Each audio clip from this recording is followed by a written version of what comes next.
might be a very, very, very, very distant cousin, so distant that they're not Jewish, who, with, I can't, it's cliche, but with typical German efficiency, arranged my entire 3 days. When I was doing research for another book that didn't get written. 9 o'clock you will go to the Staatsarchiv, 10 o'clock you will have cafe with this person, 11 o'clock you will go to this place. I was very grateful for that because I would have been lost on my own. And I was, and then on the way out of Germany in Cologne, I went and I got a currywurst, and I thought, gee, I wish I was staying here longer because it's not freaking me out. And it was the act. Part of what made Germany easier for me was sharing food with Germans, which is the classic way you get to know people, sharing food and speaking to people. It also helped that I was learning German, I think, because, and this is, for me, this is idiosyncratic. If I can get myself on and off a train, order a meal, find my way around the museum, get lost, get directions in another country's language, I feel comfortable as opposed to alien. So when I went to Flanders, I was able to do that in Flemish. And when my Flemish wasn't good enough, of course I could fall back on my French, which is very, very good, or it can be. And then once actually in Bruges, I asked the man directions, and he stared at me and said something. I said, "Oh, sind Sie Deutsch?"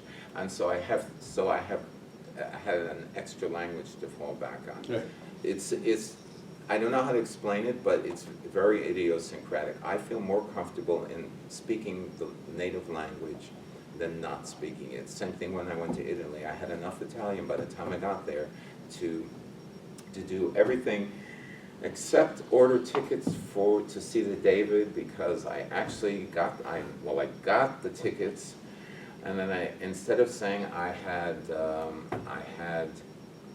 reserved tickets, which is prenotate, I said I had prenatale tickets, which is pre-Christmas tickets, which the woman thought was hilarious. And she said, yes, it is pre-Christmas in May. So it's part of it is, I think part of it is feeling like a feeling that I'm not. I don't know, feeling comfortable speaking to people at their own level, not about nuclear physics or their own politics, although I actually did over a while, after, I think I was in Germany one time talking about one of their elections, and there was some poster, there was one president of theirs, one candidate of theirs, who had crazy eyes, and I was actually able to talk about the poster and say, I said, er spinnt. Sieht aus. I was saying something that to me he looks crazy, and they were saying, so I was able to get somewhat more sophisticated, and so for me part of it was language, but it came over time, and it was surprising. I thought, I'm going to be in Germany alone without, because the publishers didn't want to spend enough money to send someone with me. I'm not a best-selling author, so, but then I thought, I could do this, and it was actually fun. So I was having fun in Germany. Train, fun, Germany. 3 words I never thought I'd put in the same sentence. Yeah. Have you ever tried writing in a different language? No, I don't think I am sophisticated enough. And I did, when I actually did write in French. When I was studying French, j'ai étudié le français depuis 8 ans. My mother spoke excellent French, and so there was a period where j'étais presque bilingue. I was almost as good in French as I am in English, and if I'd followed a different career path, I would have become totally bilingual. So there was a time where I was trying to write in French, and I was almost getting there, but not, I don't think I would ever, I would have to really give something up to do that. I don't know, I'd have to make a space in my life to devote to that. So I haven't tried writing anything sophisticated in another language. And you know, Edith Wharton, who I taught last semester, Edith Wharton spoke, everyone said, brilliant German and brilliant French and brilliant Italian. And then when she gave Henry James a short story she wrote in French, and he spoke several languages, and he said, a very creditable exercise. You need not do another, or something like that. So I think it's, you know, I think it's something that I don't want to try. I'm taking voice lessons though, and I'm not singing in English. I'm actually learning a song in Swedish and learning a song in French, and so my French has helped me with that. You talked about you went to Germany to face your demons. Mm-hmm. Can you talk more about that? I thought, I don't know what I expected from me in Germany. I thought Germany was kind of like the Death Star in, you know, in Star Wars, that Germans were all horrible, and I just had this fantasy that it would be a terrible place to be, that they would be unwelcoming and cold, and that I would not feel safe there. I think that was part of it. I think part of it was that I would not feel safe there. And I found that I felt very safe and very comfortable, that in fact, if you're an American author, you can't go anywhere else and be treated as royally as you can in Germany. Because they have a book culture there that is unlike anything we have. I mean, we have 3,000 authors come to Barnes and Nobles every week. I mean, authors are not respected here in the way they are there. They listen to you with respect. They treat you like an artist, you know, and you are. That's who they think you are. You're an artist, and they listen very carefully. And so it wasn't just that I was Jewish and the son of survivors, it was also I was a writer. So. But do you think that the topic that you write about makes a That was part of it, but they were also fascinated by the fact that I wrote krimis, thrillers. They love that. They love thrillers. I mean, you go to the any of the train stations, and they have massive book advertisements for serious writers and for thriller writers.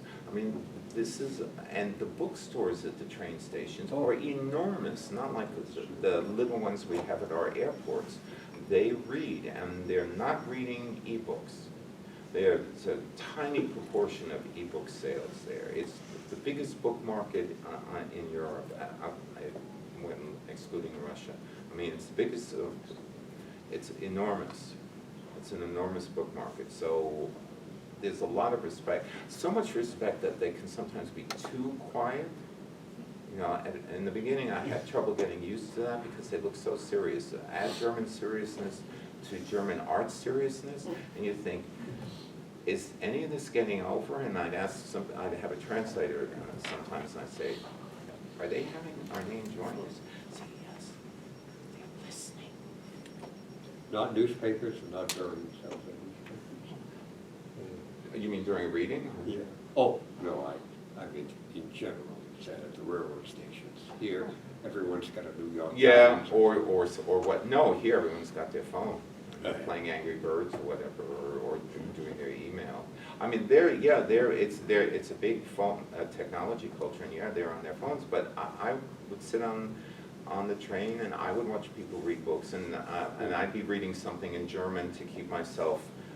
Short stories, especially short stories, would help me, and people would start talking to me about my short stories, and then I would have to say, you know, Americana, you know, I can only go so far in discussing the literary merits of this author, but you know, actually once someone wanted to hire me to teach his wife English. I said, but I'm only here visiting, and he said, that doesn't matter, and I thought, well, I don't get that. I don't know what that's about. Might have been a different kind of invitation. Yeah, it might have. Afterwards, I thought, yeah, teach my wife English means something different in German. Speaking of such matters, do you have a personal bibliography so you can send some of this? You can go on my website, Okay. levraphael.com. One of the things, the research for this book took me in all sorts of directions, to archives in Virginia and things at the Holocaust Museum and lengthy interviews with my father. And the book, My Journey, is on, I don't want to give all of it away, but I found out things about my father and mother that neither one of them had ever told me, about their camp experiences, about where they had been, where and when. And to me, the most astonishing thing was that I went to the international, now I'm forgetting the name, where they have in Bad Arolsen, where they have the records, all the gathered records Yeah. of the concentration camps, and before they went digital. And I went there one sunny afternoon, and I held in my hand the piece of paper, the record, the document that my mother signed. This was what freaked me out. When my mother was processed via a satellite camp of Buchenwald into another camp, she had to sign a document, get this, that swearing that the information she had supplied was, because they asked her where she was from, where her mother was from, her mother's name, father's name, was she married, was she unmarried, and then she had to swear this was accurate information, and if it was proven otherwise, she would be punished. I knew enough German to know she would be punished, okay? Think about the mentality of this. But what makes it even more spectacular for me on another level is my mother had absolutely fantastic, she was a very strong, bold woman. She was kind of, I like to think of her as Rosalind Russell, a European version of Rosalind Russell. She had very bold handwriting. And even with probably the nub of a pencil like this, she signed her name in 1944 on that with a very sort of fuck you Nazi signature. And I thought, that's defiance. That's resistance. After everything that she had been through, she was still asserting her individuality and signing in beautiful, bold penmanship her name. That was very late, Yeah, 1944. Yeah, she had been through a number of different camps. She was in the Vilno ghetto. She was in Kaiserwald, Riga, in Latvia. She was in Stutthof on the Baltic Sea. Then she had been. Then she was in Magdeburg in East Germany, which was a munitions plant. So she was processed through a number of different places. Yeah. What month do you? I don't remember offhand. It's in the book. And thanks to the Germans, I got every single date of every single place that she had been. I did not know it. So I held this, and so of course, her DNA is on this, right, obviously, but also her, that was her act of resistance. And that was the only time in my life I almost passed out, because the very kind but very quiet people there who were helping me said, "Do you want some water?" And I said, "No, I actually need to go outside and breathe some air because this is so overwhelming." And then I thought, this is life. I went back to my lovely little hotel, my Gasthaus, and I had a fantastic meal with great wine. It's a German rosé, Schürler wine, and Spargen was in season, the German asparagus. I mean, it's not, but I just No. feel like the And- story of my life is eating asparagus. And I had a great meal, and I celebrated my mother. I celebrated her being herself, even at that moment. And so that was, and I did not realize that I would be holding what she had touched, because that was, during the course of this research, I discovered she had kept the concentration camp uniform she was wearing when she was liberated. Many people had burned theirs, thrown them away. She had kept hers. She had had it professionally dry cleaned and put it away as a memory. I discovered that my father had been a smuggler as a boy and been shot at and given it up. There are lots of discoveries in the book that, I also found out that my mother might have been married to someone else before my father, and this is very murky and it's not clear, but she's listed on this Buchenwald document as married, husband's whereabouts unknown. My father doesn't know anything about this. So there are lots of elements of mystery in the book, and researching the book brought me closer to my parents, even though there are things that I don't know, and it's okay not to know them. And there's a bizarre coda to this. My father told me that he was a great dancer when he was he danced the Czardas, which is a very complicated Hungarian dance with lots of twirling and stamping and jumping. And he had a cousin of his make him special tight boots for them. And he and his girlfriend, I said, girlfriend? He's like, I don't know, 89 or 86, 88 when he told me, girlfriend? You've never mentioned a girl. I said, yeah, girlfriend. I said, when we danced, everyone cleared the floor because we were so good. And then, P.S., oh yeah, she's still alive. She's still alive? Now you tell me? He said, yeah, but, and she wanted to marry me when my mother died. I said, why didn't you want to marry her? He said, oh, she's not as pretty as she was when she died. I want to say, and this is so male, isn't it? This is so misogynistic. I want to say, Dad, have you looked in the mirror lately? I mean, do you think you're as cute as you were when you were 20? So the book is filled with things like that, and filled with conversations that I had with Germans that really taught me something that I never expected. I left Germany one trip feeling happy to be a child of survivors, which is really what I never thought I would feel.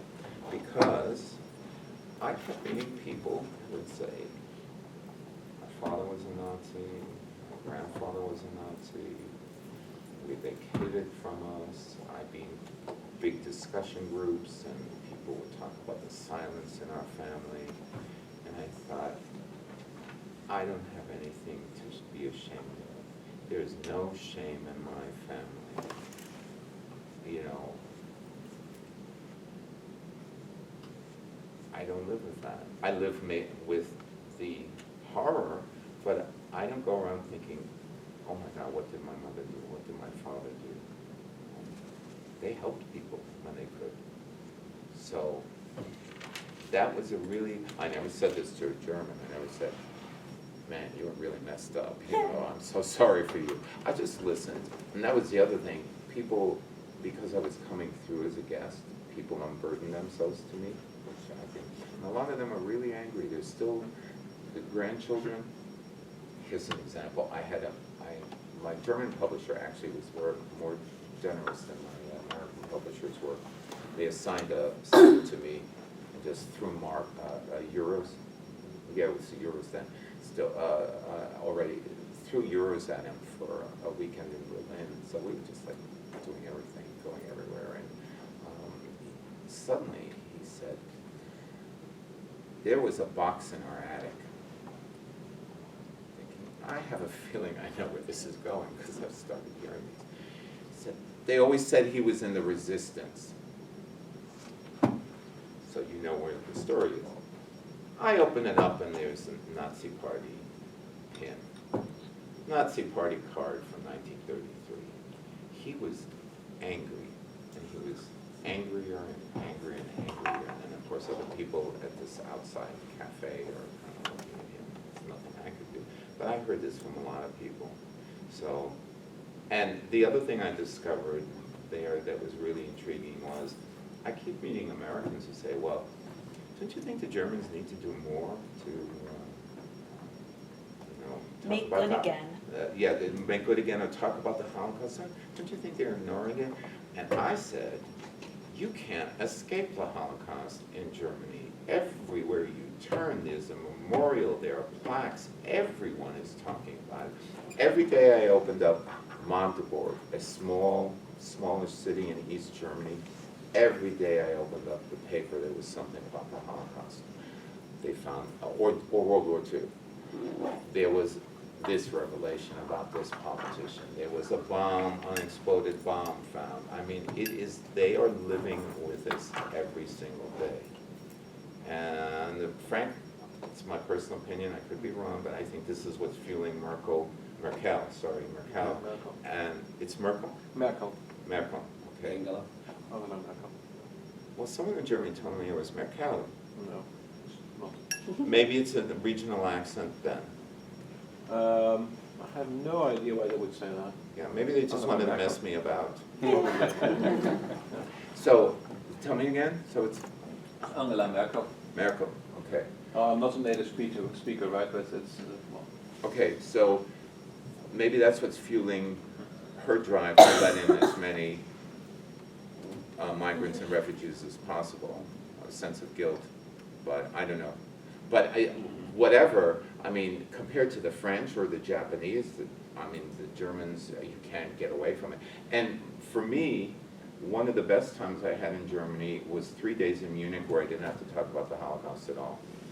One of my book tours, an event fell through and the planning got a little confused and they said, oh, we're really sorry, you're stuck not doing anything in Munich for 3 days.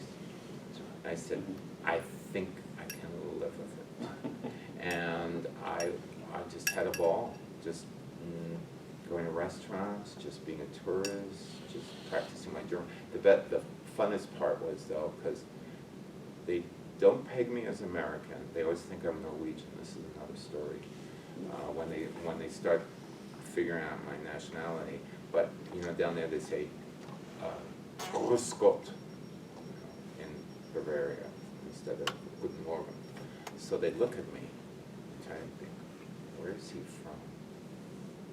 And they couldn't figure out. So then they start asking, Norway, Sweden.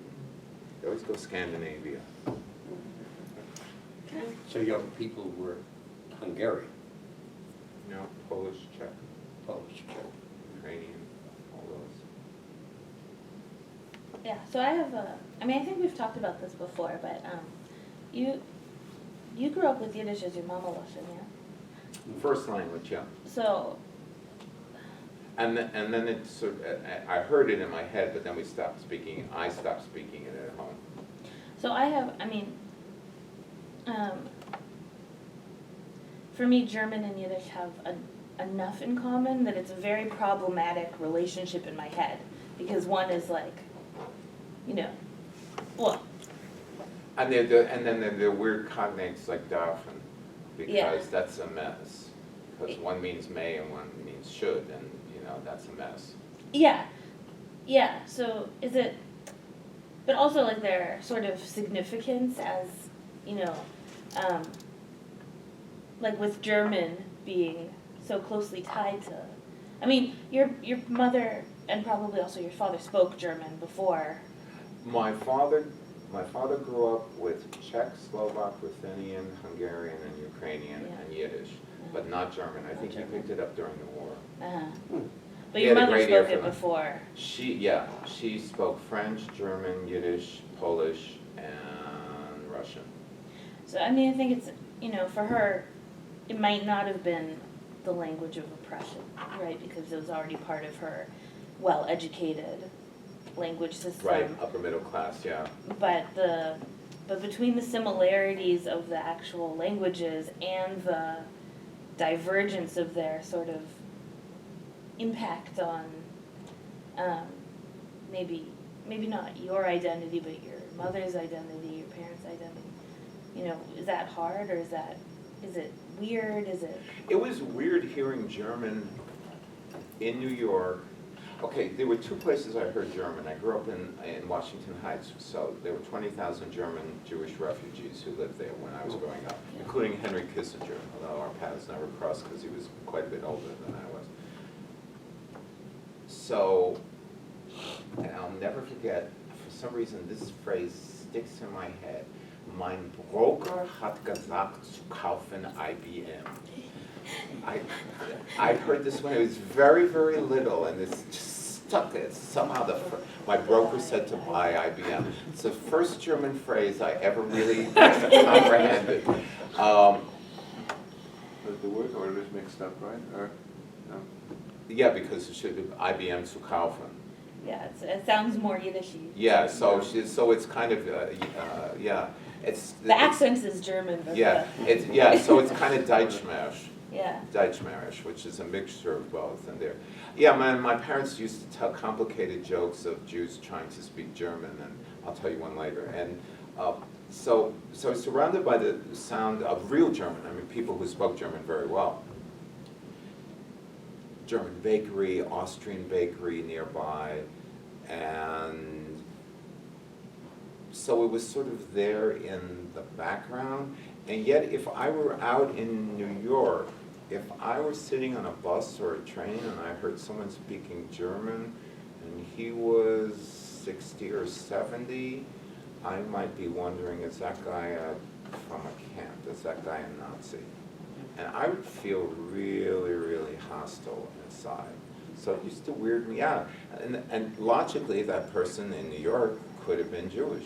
However, where better to hide than New York City if you're a Nazi, given the big Jewish population, not just in the Washington Heights, but also in, mostly Washington Heights. So it was confounding, and I never wanted to learn German, and my brother wanted to learn German, and my folks were uncomfortable with it. They did not, and I have, on tour in America, I have met so many young Jewish students whose American Jewish parents don't want them to do German, don't want them to go to Germany, almost don't quite go sit shiver about it, but really shun them for wanting to do this, even if they have German heritage, whether they have German heritage or not. And it's so I understand it. The funny side of it, though, is a friend once said to me, I wouldn't even buy a dachshund. And I said, oh, you're kidding? She said, yes, I'm kidding. Because I thought, well, maybe she means it. I mean, I've met, and when I was growing up, for a Jew to buy a German car, that was like not possible.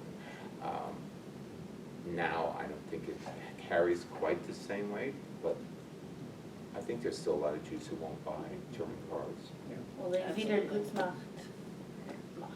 That's my English past tense of made reparations, with every car in Israel is a German car. I mean, that was a big, like the car industry, like actually was like one of the first to make an effort to reach out. So it's interesting that in America it's still, American Jews have a different relationship, and I think the Holocaust has a different valence here than it does in Israel, and so I think it's quite different.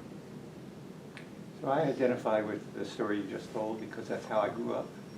That my parents they were born in America, but so they were not Holocaust survivors, but I was brought up to hate Germany. Anybody who bought a German car was a traitor.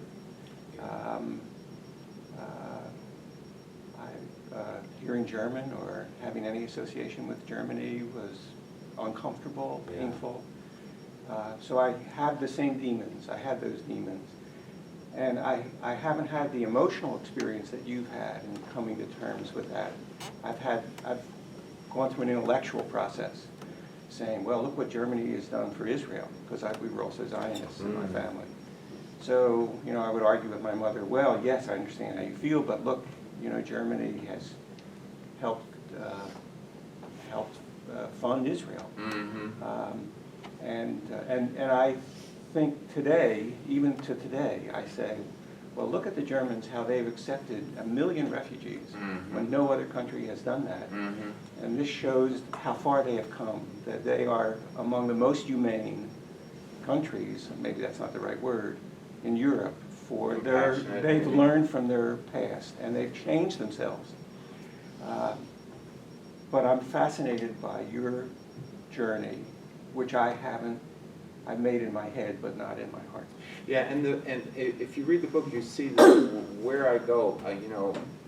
In the prologue, I raise, I say forgiveness, of course, and then I end with, well, I haven't really thought about forgiveness. Where I come to in the book is that it's not really about forgiveness, because I don't think I'm in a position to forgive anyone for anything. And certainly in Judaism, I can't forgive anyone for anything, because that's not, it would be my father would have to forgive the person who actually harmed him.